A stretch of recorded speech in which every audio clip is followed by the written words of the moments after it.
خۆشەویستانم سڵاوی خۆی گەورەتان لێبێ و ئەم کاتەوە هەموو کاتێکتان باش خۆشحاڵ و بەختەوەرم لە ئەڵلقەیەکی نوێی بەرنامەی ڕەمەزانی بە دیداری ئێوەی عەزیز و خۆشەویست شاد دەبمەوە و ئەڵلقەیەکی نوێ لە بەرنامەکەتان پێشکەش دەکەم. لە بەرنامەی ئەمڕۆماندا باز لە گرنگی و بایەخی زەکات دەکەین لە ژیانی ڕۆژانەی موسڵماناندا و بە تایبەتیتر لە مانگی پیرۆزی ڕەمەزاندا. بێگومان زەکات یەکێکە لە پایە گرنگەکانی ئاینی پیرۆزی ئیسلام و هۆکارێکی سەرەکیە بۆ بەردەوامیدان و برەودان بەمانەوەی کۆمەڵگەکان و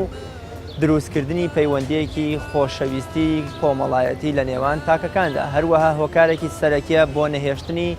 ئەو چینایەتیە بێڕەحمەی کە لە نێوان تاکەکاندا دروست دەبێت بە تایبەتتر لە نێوان چینی دەوڵەمەند و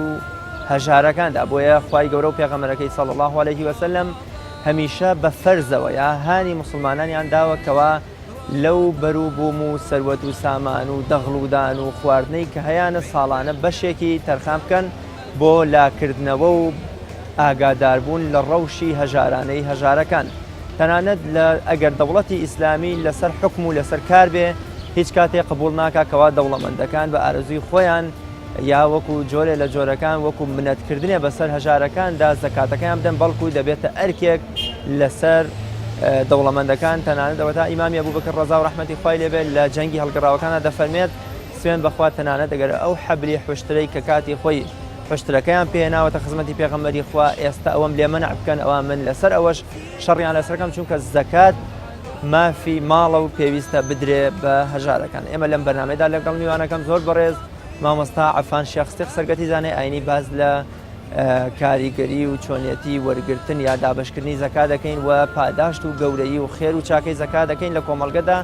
و کۆمەڵگە بەبوون و بەردەوامیدان بە دانی زەکاتەکان لەلایەن دەوڵەمەندانەوە بە هەژارەکان تا چەند بەرەو کۆمەڵگەیەکی کامەران و ئاسوودە و دوور لە تاڵانی و دزی و گەندەڵی دوور دەبێت. فەرموون بینەرمان بن.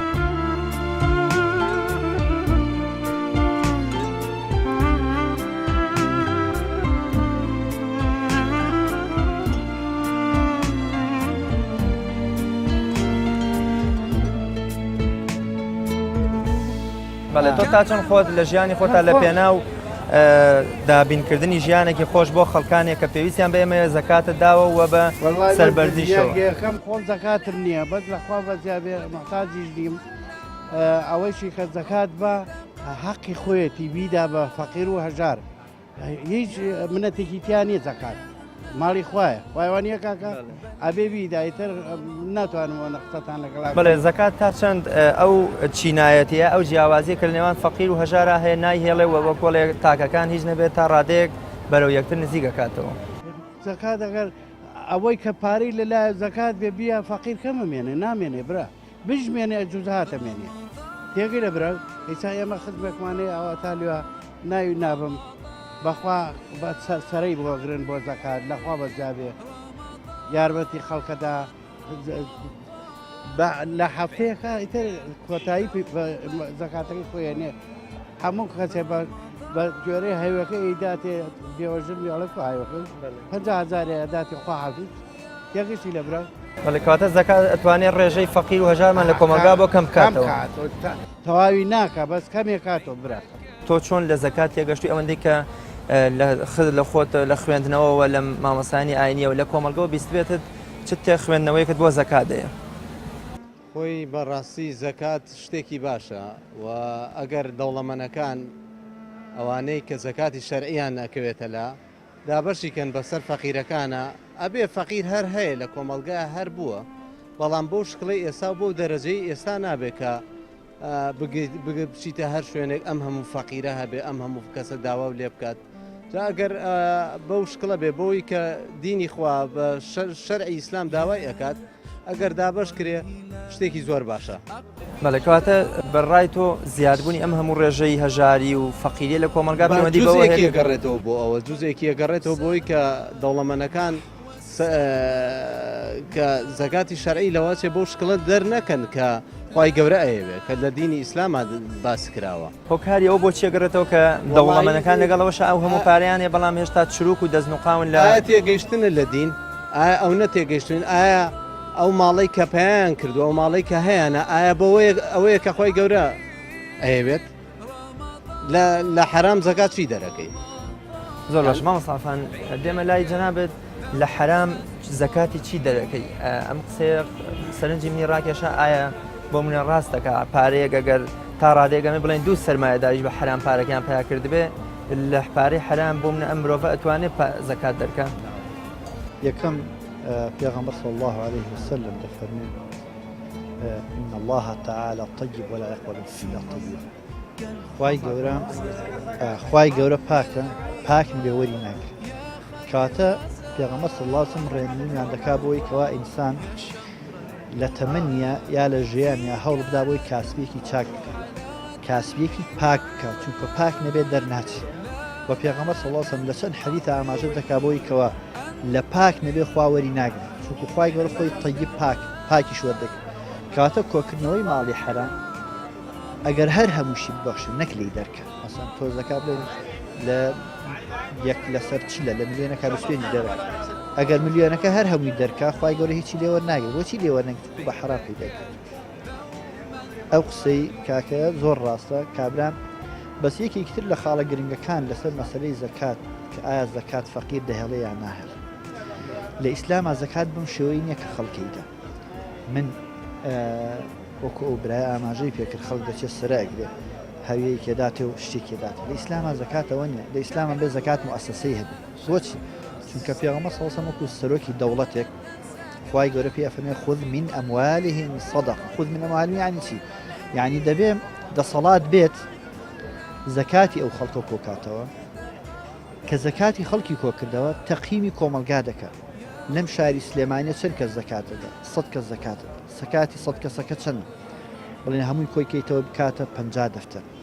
ئەم 50 دەفتەرە کە دەوڵەت کۆی دەکاتەوە سەیری خەڵکی سلێمانی دەکات زانێت چەندە فەقیری تێدا چەندە هەژاری تێدا هەر کام بە پێی هەژاری بەشی دەداتێت ئەمە دوو چاکیە یەکەم دەوڵەمەندەکە نازانێت پارەی بە کێداوە تا کابرا سەرشۆڕی ئەو بێ هەر کات ببینێ دەست بە سنگەوە بگرەوەی دومیش فەقیرەکە لەواتەوە 50,000 دیناری بەرکەوێ 50 دلاری بەرکەوێ لەواتێ دەفتەرێکی بەرکێ اینجا ئەمەش بە مروری زەمن ساڵێکی ترنا دوو سایتر سێرەکەی لە کۆمەلگادا ئەو فەقیرە نامێنێ زەکات وەرگرت نمونەی واقعی ئەم کۆمەلگاشمان کوێ فەقیرەی کە ئەیەیتێ بەشی لانی کەم ساڵەکەی پلانان نەک ساڵەکەی ئەبێ زانی چۆنە لە سەردەمی خلافەتی عومەری کوڕی عەبدولعەزیز ڕەضا و ڕەحمەتی خوای لێبێ لە هەموو ئەفریقا کە ئێساڵە لە برسا ئەمرن هەمویان لە هەموو ئەفریقا گەڕان زەکات کەس نەبوو وەریگرت کەواتە ئەمە بەڵگەیە لەسەرەوەی لە دەوڵەتی ئیسلامیە فەقیر نەما ئەی چی لێ بکەن کە زەکات کەس نەبوو وەریگرت فتوایەکە لە سەردەمی عومەری کوڕی عەبدوڵڵاکە قەرنی دوی هیجریەکە ئەو فتواییاوە کە ئەگەر زەکات مستحەقەکان نەبوون بیکەنە پرۆژەی گشتی مەسەڵەن وەکو خەسخانە وەکو مەکتەب وەکو پرد وەکو ئەمان کاتە ئەسڵەوەیە زەکاتە بێت دەسەڵات کۆی کاتەوە زەکاتەکەش لە پارەی پاک دەرچێت نەک لە پارەی حرام دەرچێت چونکو ئەو پارەی کەوا حرامە بە حرام کۆکرێتەوە حتمما لە شەو ڕۆژێک کاتیا دەچێت و زۆرمان بینی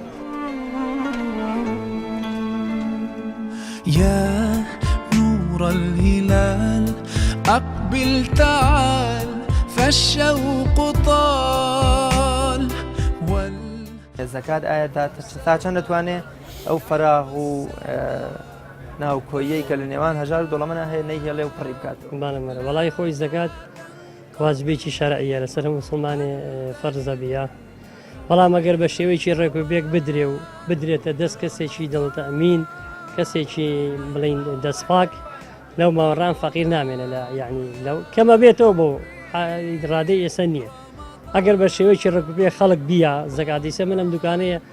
بتوانم زەکاتەکەمی لێ دەرکەم بە شێو بیم بە یەکێکی ئەمین دەستپاک بتوانێت ئەویش بە شێوەیەکی ڕێکوبێ سەرفیکە ئەوە شتێکی باشە بڕواکە یعنی فەقیر زۆر کەمە بێت بەڵام ئایا ئەوە خەڵک هەموویکە هۆکار چییەکە لەگەڵ ئەوە شاکەیەکێکە لە پێنج پایەکەی ئیسلامی پیرۆز یان خەڵک کەمتر بۆ منە لا لەم فەرزە گەورەیە کاتەوە کە بریتە لە دابینکردنی ژیانێکی خۆشگوزەرانی بۆ ئەو خەڵکانی کە پێویستیان بە دەوڵەمەندەکانەیە بانە وەڵی ترەوە ئینسانێکەوێتە سەر خۆی فەرزاوێت دەریکەی بەڵام ئەوەی کە دەریناکە ئیترە خۆی بڵێ لێ ئیحمالەکە ناخۆ هەر ئەبێت دەریکەی خۆ تۆ لەسەر تۆ واجبە دەریکەی ئەو زەکاتە ئیترکە ئەوەی دەریناکە بڵێن شیلوانەی وایە هەر ئیمانیشی پێی نییە مامۆستاوانی کە ئیمانیان بە زەکات نییە پارەشیان هەیە و لێشیان زیادە و بەڵام هیچ وەکڵێ هێندە بەهایە بەلایەنەوە تەنانەت تا ڕادەی ئەوەشکە وەکو جەنابیان فەرمووی ئیمانی بەوە نییە کە زەکات دەرکا و زەکات بدە. یەکێک لەو خاڵە گرنگانەی کە پێویستە بەڕاستی دایمەن هۆشیارکردنەوەی کۆمەلگا زۆر گرنگە. ئێستش لە ڕێی کەناڵەکانی میدیاکانی بینراوە بیستراوە کە زۆر گرنگە کۆمەلگا هۆشیار کرێتەوە لەو بابەتە ئاینانەی بەتایبەت یەکێک لەوانەکەەوە ئێستا بابەتی ڕۆژە مەسەلەی زەکات. لە قورئانە ئەگەر هەموو قورئان بخوێنیتەوە سیرەکەی بەتایبەت مەسەن سوورەتی تەوبە سیرکەن کە باسی نوێژەکات دەست بەجێ لەگەڵ نوێژە زەکات باسە، یعنی لە هەموو قورئان سەلات و زەکات پێکەوە باسە. ئەم ئاەتانە بەڵگەن لەسەر ئەوەی کەوە گرنگی زەکات بەقەدەر گرنگی نوێژە، یعنی نوێژ چەندە گرنگە زەکاتیش ئەوە نەگرنگە. بۆیە دەبینین لە سەردەمی دەسەڵاتی زێڕینی ئیسلامیدا دوای وەفاتی پێغەمبەر صلی الله علیه وسلم ئەو خەڵکانی مرتەدبوونەوەی کۆمەڵی خەڵک لەسەر چی بوو؟ لەسەر ئەو پیان وابوو زەکات باج و سەرانەیە کە لەسەریان دانراوە وەوتیان ئێمە زەکات نادەین، ئیمانمان بە زەکات نیە. بۆیە خوای گەورە فەرمێ فەئین تابوا وەئەقاموا الصەلاة وآتەووا الزەکاتە فەخەلوا سەبیلەهم، یعنی ئەگەر گەڕانەوەیان بە چیە بێ؟ بە ئیقامی سەلات و بە زەکاتدان. بەو دوانە بەسەر نەباسی ڕۆژی تێدا نەباسی حەجی تێدا، خۆ ئەوانشێکێکن لە ڕوکنەکانی ئیسلام. کاتە ئەمە بەڵگەیە لەسەر گەورەی و گرنگی زەکات. بۆیە دەبێ بەڕاستی کۆمەلگایە کە کۆمەلگایەکی مسلمان بێ، کەسێک کە ئەهلی مزگەوت و نوێژ بێ، ئەبێ ئەوەندە وەعی و هۆشیاری هەبێ کە بزانێ نوێژەکە و زەکاتەکە لە یەک ئاستا سیر کراون. ئەگەر بێت و نوێژ بکات زەکات نەدا حکومەکەی خەتەرە. بۆیە خوای گەورە ئەفەرمێن والذین یەکنیزون الذهب والفضة ولا ينفقونها في سبيل الله أفرمتي فبشرهم بعذاب أميك يا أفرمتي يوم يحمى عليها في نار جهنم فتكوى بها جباههم وجنوبهم، يعني أوها رشيد لسر نكردني نويجاتو ككسي نويج نكا لقيامتها لنا جهنم همان هرشا كراوە لەسەر ئەوەی کە زەکات نادا بەدەر لەوەی کە دەکرێتە جەهەنەمەوە ئەوەی کەواکوی دەکاتەوە زەکاتی لێنادا هەر خری دەکاتە سەرێک ئەفەرمێت لە قیامەتا سوور دەکرێتەوە بە ئاگر چی وێ وتوی لاشەی پێ دەکرێت جابێن ئەسەم وتویە گەرمی کە بیێنە بە لاشەی ئینسانەکە هیچی لەبەران نەبێ ئەبێ چەند ئازاری پێ بکات جا وتویە کە خوای گەورە لە قیامەتا باسی بکات بێت چەند جیاواز پێ لێ کەواتە ئەبێ کۆمەلگا هۆشیار بێ بزانێن نوێژ و زەکات لە یەک ئاسا سیر کراون و یەک حکمیشیان هەیە. نحو السماء مترنما لا تنقضي أنت للروح دواء رمضان رمضان رمضان يا حبيب. مامۆستاکە ئێمە باز لە وشە و چەمکی زەکات دەکەین پێم خۆشە هەم پێناسەیەکی بزانین هەم لە ڕووی شەرع و لە ڕووی زاراوە بزانین زەکات چییە و واتە و مەبەستەکانی چین. یەکێک لەو شتە گرنگانی کە لە ئیسلاما هەیە هەر زاراوەیەکی شەرعیمان هەبێ لە سەلات لە زەکات لە حەج لە سۆم هەر کام لەو زاراوە شەرعیانە بەر لەوەی ببنە زاراوەیەکی شەرعی زاراوەیەکی زمانەوانی بوو. بەو معنایە عەرەب پێش ئەوەی ئیسلام بەکاری بێنێ عەرەب خۆی بەکاری هێناوە. زەکات لە زمانی عەرەبیە وشەیەکی زۆر ناسرا بوو وشەیەکی نامۆنیە کە ئیسلام هێنابێتی لەناو قابوسی عەرەبە بڕیاری لەسەردایە بەڵکو وشەیەکە هەبوو. زەکات لە زمانەوانیە یعنی گەشە و نەشونماکردن گەورەکردن، بەڵام ئیسلام هاتووە کاڵایەکی تری بەبەردا کردووە وێ ڕاهێشتنەوەی هەندێک لە ماناکانی ئەو مانایی کە لە زمانی عەرەبیدا هەبوو. لە ئیسلامدا زەکات بریتیە لە ڕوکنی بڵێن دووەم یا ڕوکنی سێەمە لە ڕوکنەکانی ئیسلام کە زەکات ساڵی دوی کۆچی تەمان فەرز بووە لەگەڵ ڕۆژوە زەکاتیش فەرز بووە. زەکات یعنی پێدانی مقدارێکی دیاری کراو لە ماڵ لە هی دەوڵەمان بە هەژار، یعنی کاتی پێغەمبەر صلی الله علیه و سلم معاذ کوڕی جەبەل ئەمێنێ ئەفەرمێ پێیان بڵێ کە خوای گەورە لەسەر ماڵەکان فەرزی کردووە کە هەندێ لە لێیان لێ وەرگری بیدێ بە هەژارکان. کاتە زەکات بریتیە لە وەرگرتنی ئەندازەیەکی دیاری کراو لە ماڵ بە ڕەهایی کرایە ماڵەکە جاری وهەیە پارێ جاری وهەیە زێڕ و زیوە هەر جاری هەر شتێکە یعنی ئەوەی کە زەکاتی لەسەر فەرز کراوە لە دەوڵەمەنەکان وەردەگیرێ بە کۆمەڵێ مەرجەوە ئەدرێ بەو هەژارانی کە لەو شوێنە لە دەوڵەمەنەکان وەرگیراوە کە کۆمەڵێ مەرج هەیە، مەسەڵەن کۆمەڵێ مەرج هەیە لە شەخسەکەیە، کۆمەڵێ مەرج هەیە لە سەروەتەکەی کۆمەڵێ مەرجێ لە وەرگرەکەدایە ئەم مەرجانە کامانە مەرجی وەرگر مەرجی ئەو ماڵی کە پێویستە زەکات لێ بدەن مەرجی ئەو کەسەش کە زەکاتەکەدا ئەوەی کە زەکات ئەدات ئەوێ کەسێک بێم ئەو پارەی کە هەیەی خاوەنی ئەو شتێ بێ کە زەکاتی لەسەرکە ینی هەموو هی خۆی بێ هی کەس نبێ دەبێ مسلمانیش بێ ماڵ طبعا ئەوە شتێکی مسلماتە بە کابرا مسلمان باسی زەکات کە ڕوکنێکە سەرمایه‌دارێکی بێ باوەڕ زەکات ئەبێ کابرا مسلمان بێت چونکو ئەم زەکات لەسەر مسلمان پێویستە لەسەر غیر مسلمان پێویستە ئەمە شتێکی بەڵگە نەویستە پێویست بە ئەوە ناکەم ئەبێ کابرا خۆی خاوەنی ئەو پارە بێ دووەم ئەو پارەیە دەبێ ئەو پارەیە یەکەم ساڵی بەسەر هاتبێتەوە دووەم ئەو پارەیە گەشت بێتە ئەو ڕادەیە کەوا زەکاتی لەسەر پێویستە ئەو پارێش دەبێت لە کەسبێکی بەڵاستی حەڵاڵ چونکە لە کەسبی حەرام خوای گەورە إن الله تعالى طيب ولا يقبل إلا طيبا من شتێکە بڕێنراوەتەوە ئەوەش کە دەیدرێتێ خوای گەورە سبحانه وتعالى مەرجی داناوە بۆی زەکات وەرگرەکە ئەفەر إنما الصدقات للفقراء خوای گەورە 8 صنفی دیاری کردووە لە کۆی 8 صنفەکە لە سەروی هەمویان بێ مسلمان کاتە زەکات بە کەسێکی کافر ناشێ ئەگەر 100 جاریش فەقیر و هەژار بێ کاتە بێ کەسێک بێ مسلمان بێ ئەو جا دوایی ئەو کەسێک بێ نەفەقی لەسەر تۆ نەبێ مەسەڵ بڵێ من زەکات مەیە بیم ناشێ ئەم زەکاتم بدەم بە کوڕەکەی خۆم کە نەفەقەی لەسەر و هەروەها نابێ ئەو وەرگرش ئەسڵ بێ یعنی چی یعنی کوڕ کچ ناتوانێت زەکات بدا بە باوکو دایکی خۆ أقبل تعال فالشوق طال والقلب سما نحو السماء مترنم وەکو خۆت چۆن لە زەکات تێگەشتی یا گرنگی و پێگەی زەکات چیە بۆ کۆمەڵگە زەکات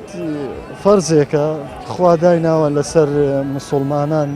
سەبەندەکانی خۆی لەو ماڵەی کە هەیانە بیدەن بە هەژار و فەقیر و شێوازی پێدانی زەکات بە فەقیر و هەژار دەبێت لە کەسە نزیکانەوە دەست پێ بکەین و دوور بێت لە ڕیایی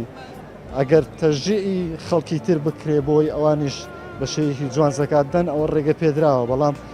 نەبێتە ڕیایی بۆی باسی کەم لە فلان کەس زەکاتی داوە بەڵکو پێویستە ڕێ و شوێنە شەرعیەکان واجبە شەرعیەکە وەکو خۆی جێبەجێ بکەی کە خوای گەورە لێمانی دەوێت و واجبی کردووە لە سەرمان نەک بەو شێوەیە کە خۆمان دەمانەوێت و خۆمان حەزمان لێت تۆ چۆن لە زەکات تێگەشتی زەکات چییە پێگە و ڕۆڵی زەکات چیە یان بووم لە گرنگی و سوودی زەکات چیە بۆ کۆمەڵگە زەکات بۆ مانایی کەسێک کە پارەی هەیە زیادە لە خۆی دایناوە بەڵام دەبینێت براکانی یاخود خوشکەکانی یاخود کەسەکانی پاریان کەمە ئەم لە پارەکەی خۆی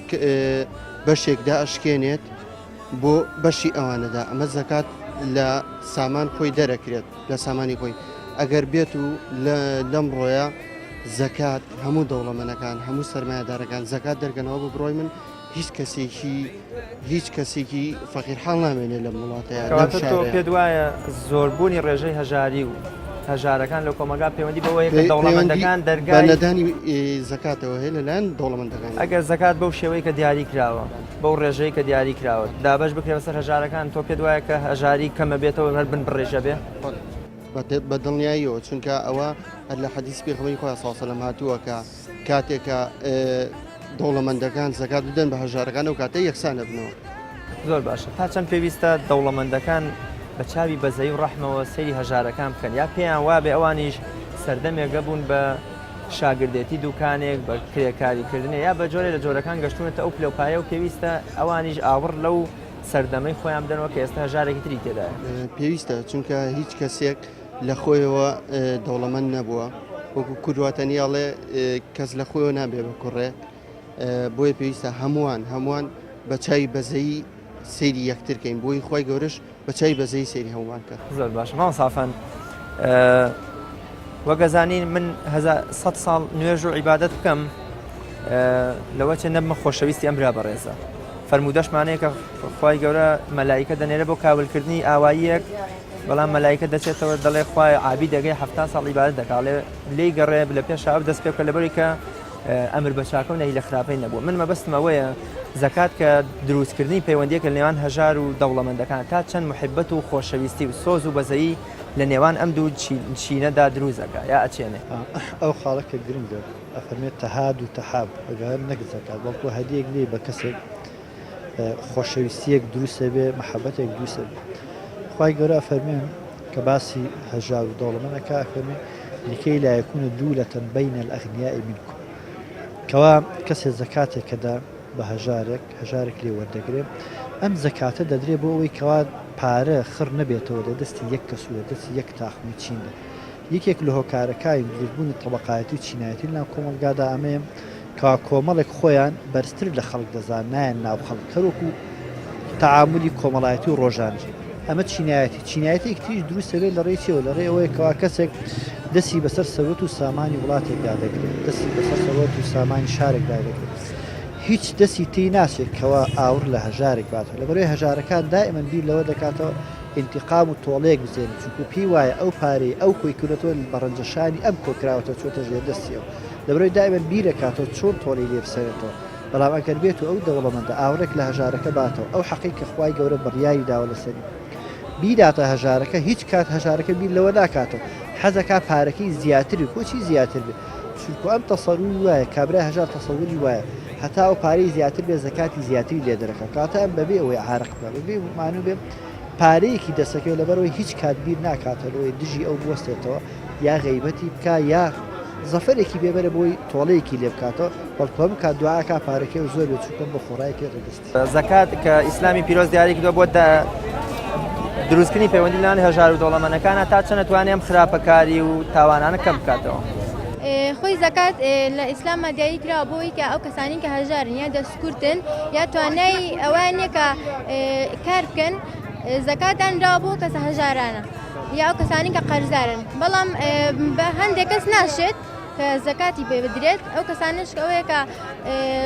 ینی توانای ئیشکردنیان هەیە ئیش ناکەن و زۆر دەستکورتنی یا زەکات بۆ شتێکی تر بەکارهێنن ئەوە بۆ کەسانە ناشێت بۆ کەسان ناشێت کە هەژار و توانای کارکردنیان دوایە بە پێدانی زەکات لەلایەن دەوڵەمەندەکان بە هەژارەکان کۆمەڵگەکەمان بەرەو کۆمەڵگەیەکی تەبا و یەکڕیز و دوو لە تاوان و خراپەکاری دەچێت بەڵێ ئەوە زۆر شتێکی باش ئەگەر دەوڵەمەندەکان لەلایەن خوانەوە ئەو پارەی کە ئانی هین نییە بەرانەوە یعنی بۆ هەژارەکانی دابین بکەن ئەوە بەڕێ من هەژاری نامێنە وڵات چۆن لە زەکات تێگەشتی زەکات ئەوەیە کە خوای گەورە ماڵی یا بە کەسێک ئەبێ ئەو چڵکە لە ماڵەکەی دەربکات هەمانە زەکاتی فیتریە لە ساڵانە دەریەکەی هەشە زەکات بە شێوازی ترە ئەوەی کە بە کاسبی ئەکرێت بە پارەیە ئەوەشی کە بە دەخڕودان ئەکرێت وەکو گەنم ئەبێ لە گەنمەکە دەرکرێت کاتێکیشە ئەو زەکاتە ئەبێ بدرێ بە فەقیر و هەژار ئەو کەسە مسڵمان بێ ئەو کاتە زەکاتی پێ ئەشێ بەڵێ پێت وایە زەکات ئەو فەقیری و هەژاری و تاوان و خراپەکاری کە بە هۆی نەبوونی و خەڵک دەستی داوەتێ پێت وایە زەکات ئەمانە بنە بڕاکات باڵێ تۆ ئەگەر هەندێک کەس هەیە ماڵێکی زۆری پێەیە هەندێک کەسانیشان هەژارن و هیچ شتێکیانی ئەو کاتە ئەتوانێ پێداویستی ڕۆژانەی پێ پڕ بکاتەوانێ بەڵێ بۆچی بەشێکی زۆر لە تەنانەت سەرمایه‌دار و دەوڵەمەندەکانیش لە کاتی مردنیانە یا لە کاتی کێشە گرفتەکانە هانا بۆ ئاین و شعائیرەکانی ئیسلامە بن بەڵام بۆچی لە شتە عەمەلیەکانە وەکو زەکاتدان کە بریتیە لە ئاوەدانکردنەوەی کۆمەڵگەکەی خۆیان کەم تەرخەمن یا جۆرێ لە جۆرەکان هەر زەکات نادەن وڵاهی من پێم وابێ ئەو کەسە پەیوەند بێ بە دینی ئیسلامەوە لەسەر شەریعەتی بڕوا و پەیوەند بێ بە ئاینەوە زەکاتەکەی دەرئەکات مۆسافەن وەگەزانین پێدانی سەدەقە و خێر بە نهێنی تەنانەت پێم وایە فەرمودەیەکیشەیە کە دەستی ڕازە بەخشێ با دەستی چەپ پێی نەزانێت ئەمە بەسەر زەکاتدا ئەمەش تەطبیقە بێ خوای گەورە فەرمێ ئین تبدوا الصدقات فنعما هی وإن تخفوها وتؤتوها الفقراء فهو خير لكم جیاوازەیەک لە نێوان خێر و زەکاتە هەیە زەکات واجبە ئەبێ بیدا بێ ئەم کابرایە بگەڕێ بە دوای کەسێکە کەوا مەمنون بێ لێی وەرگێ بە سەدەقات وانە لەبەرەوەی هەندێک جار ئینسان ئەگەر بە ئاشکرا بیدا باش بۆچی بە ئاشکرا بیدا باش یەکێک لەوانە کە مەسەڵەن تەنیشتەکەی کە زەکات نادا ئەم بیدا بۆی تەنیشتەکەشی بیدا یا ئەوەیە کەوا هاندانێکی خەڵک بێ لەسەر ئەویشە بەڵام ئەسلی زەکات ئەوەیە بە ئاشکرا بێ یا بەنهێنی کابرا هەرە بێ واجبە لەسەر لێ بیدا دووەمی شەبێ مەمنونی کابرا بە کەلەی وەرئەگرێت نەک کابرا منەت بکا بەسرا بە زۆر بەداخەلا ئێمە فێری ئەو سەقافەتە نەبووین کەوا حتا سەقافەت دینیەکەش کە من کە زەکاتە دەم بە یەکێک پێم وایە ئەو کەسە بێت تاماوە هەمیشە دەست بە سنگەوە بۆ من ئەمێکێکە لەو هەڵانی کەوا ئێمە لە چمکی زەکاتی زەکات حەقێکە لەسەر ئەو ماڵە ئەبێ بیدە نەدانی نییە ئەگەر ئەم کابرایە ئەو زەکاتی کەوا هەیەی کەسێک نەبێ وەریگرێت نەیدا لە قیامەتا گوناهبارە بێت کاتە ئەبێ کابرا کە وەری ئەگرێت دەبێتە پاداشتێک بۆ ئەم بۆیە دەبێت بکڕێ بدەوە ئەو کابرا بەڵێ مەوەسا ئەم خوشکەمان بێگومان لە کۆمەڵی کودا هەیە لێ پارە چڵکی دەسە ئەمیش فەرمی کە دانی زەکات پاکردنەوەی ئەو ماڵەیە لەو چڵک و خراپەیە ئەم قسەی ڕاستە بۆ منە ئەو پارەیە ئەتوانین بڵێن چڵکێکە ئەگەر بمێنێتەوە تەواوی ماڵەکەی تر پیسەکە خی گەورە فەرمێ خذ من أموالهم صدقة تطهرهم وتزكيهم بها يعني تطهير وتزكية كم تطهيري مالك يدوب تزكية نفسي كابراه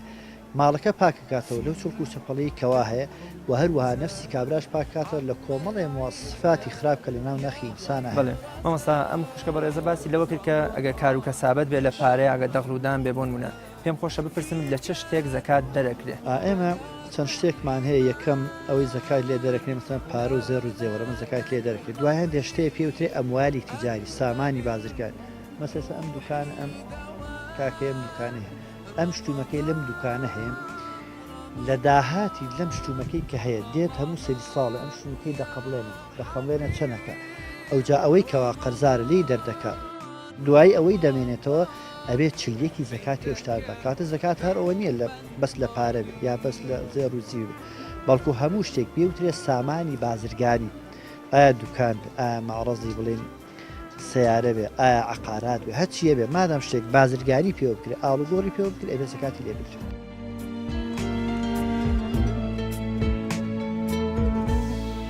كم أهواك يا شهر الصيام أنا لن أنساك فأنت في قلبي دائما تمضي الأيام پێوەرد لە پێدان و بەخشینی زەکاتدا چییە ئایا ئەو پێوەرە چییە کە من پێویستە زەکاتەکانی بدەم و چۆنی بگەێنمە دەزە و کەسێک کە پێویستێت زەکات بە کێ بدرێت لە قورآانی پیرۆزە ئاماژەدراوەکەوا زەکات بەکێت لە قورآانە هەشت سنف هەشت پۆل دیاری کراوە زەکات بەکێ بدرێت زۆر بەداخەوەی یەک لەو هەڵانی کە لە دانی زەکاتە ئێمە ئەیکەین ئەو پێوەرانی کەوادامان ناوە بۆ زەکاتدان زیاتر پێوەرەکان خزمایەتیمان بیر کردو تا و حەقی کە هەیەت مەسەن زۆر جا بیرەکەینەوە ئایا کەسێکە پرسێ زەکات دەشێ مەسەن باوکێک کوڕێکی کە زەواجی کردو ماڵی جیایە یا کچێکی زەواجی کردو ماڵی جیای یا برازایەت یا برایەت یا خوشکێتی پێوەرێکی گشتی بۆ دانی زەکاتەوەیەکەوە هەر کەس نەفەقەی لەسەر تۆ نەبێ بژێوی لەسەر تۆ نەبێ ئەو کەسە ئەگەر فەقیر بێ نەیبێ یا مسکین بێ هەی بێ بەشی ناکات زەکاتی پێشە کاتە پێوەر لە دانی زەکاتە بریتە لەوەی کەوە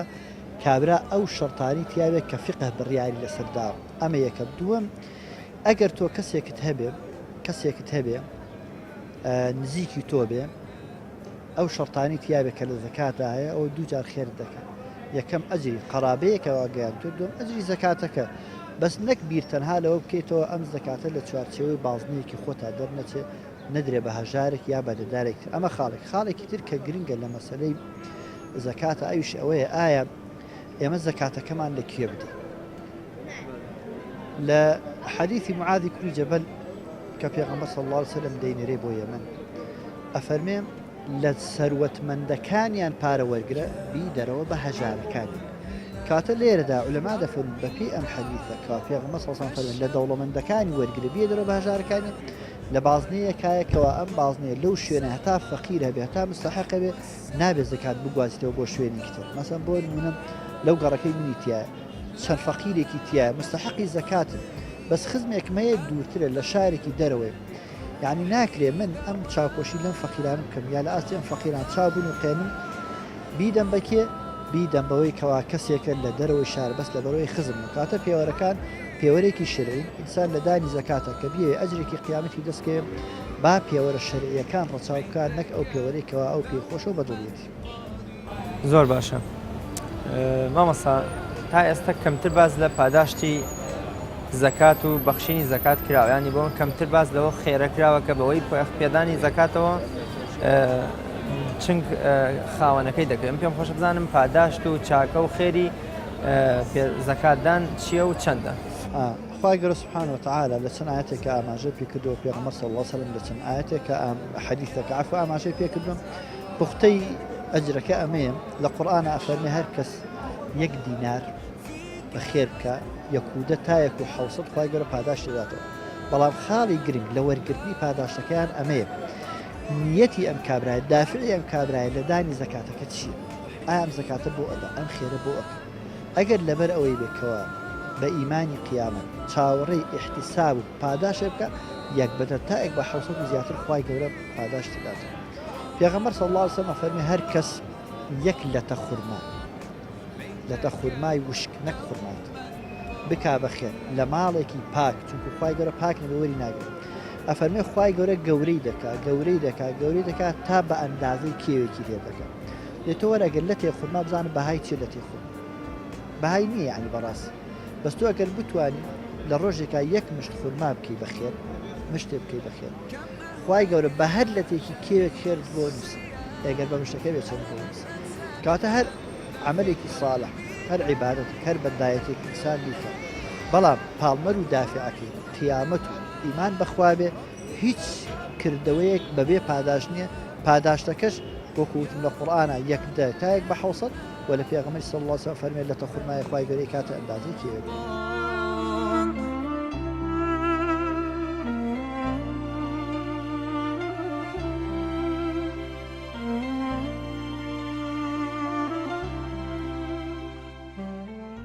دەگەڕنەوە لە سەردەمی عومەری کوڕی عەبدولعەزیزدا ڕەزا و ڕەحمەتی خوای لێ بێت کە بە سەردەمی دادپەروەری و خۆشگوزەرانی خەڵک بەناوبانگ بووە ئەو ئەفریقایی کە ئێستا بەدەست فەقیری و هەژاری و برسێتیەوە دەناڵێنێ لەو سەردەما هیچ کەسێک نەبووە لە تاو خۆشگوزەرانی خۆی و لە تاو دادپەروەری عومەری کوڕی عەبدولعەزیزدا پێویستی بە زەکات و خێر و سەدەقە بێ بۆیە یەحیای والی یان وێنەری عومەری کوڕی عەبدولعەزیز نامە بۆ عومەری کوڕی عەبدولعەزیز دەنێرێتەوە کەوا بەیتولماڵی موسڵمانان لە ئەفریقیادا هێندەی پارە تێدایە گیرمان خواردە بەدەستیەوە و نازانی چۆن سەرفی بکەین عومەری کوڕی عەبدولعەزیز دەفەرمێ تەواوی هەژارەکان وەکوڵێ سوودمەند بکە لێی ئەویش دەڵێ تەواوی هەژارانمان سوودمەند کردووە دەفەرمێ ژن بۆ بێژنەکان بهێنە دەڵێ ژنمان بۆ تەواوی بێژنەکانیش هێناوە دەفەرمێ پاشان قەرزی قەرزارەکان بدەرەوە نەخۆشی دەردی و نەخۆشی نەخۆشەکان چارەسەر بکە